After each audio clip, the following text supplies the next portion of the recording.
ഇന്ന് ഉച്ചക്കത്തേക്ക് ഉള്ള ഒരു കറി ഇതാണ് കേട്ടോ. മുട്ടയും ഉരുളൻകിഴങ്ങും കൂടി പുഴുങ്ങിയിട്ട് കറി വെച്ചതാണ്. അപ്പോൾ ഇത്തിരി ചാറാക്കിയാണ് കറി വെച്ചിരിക്കുന്നത്. വേറെ ചാറ് കറിയായിട്ടൊന്നുമില്ല.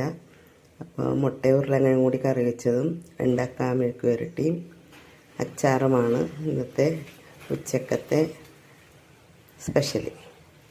അപ്പോൾ ഇതിൽ തേങ്ങാപ്പാലൊന്നും ഒഴിച്ചിട്ടില്ല കേട്ടോ. അല്ലാതെ തന്നെ വെച്ചിരിക്കുന്ന ഒരു മസാലയൊക്കെ ഇട്ട് വെച്ചൊരു കറിയാണ് ഇത്. ചോറിനും കഴിക്കാം, പുട്ടിനും ചപ്പാത്തിക്കൊക്കെ കഴിക്കാൻ പറ്റിയൊരു നല്ലൊരു കറിയാണ്.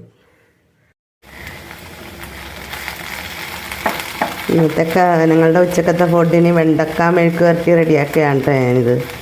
അപ്പോൾ നല്ല ഒന്നാന്തരം കിളന്ത് വെണ്ടക്കായാണ്. അപ്പോൾ മെഴുക്ക് പുരട്ടി ആക്കുകയാണ്. റെഡിയായിട്ടുണ്ട്.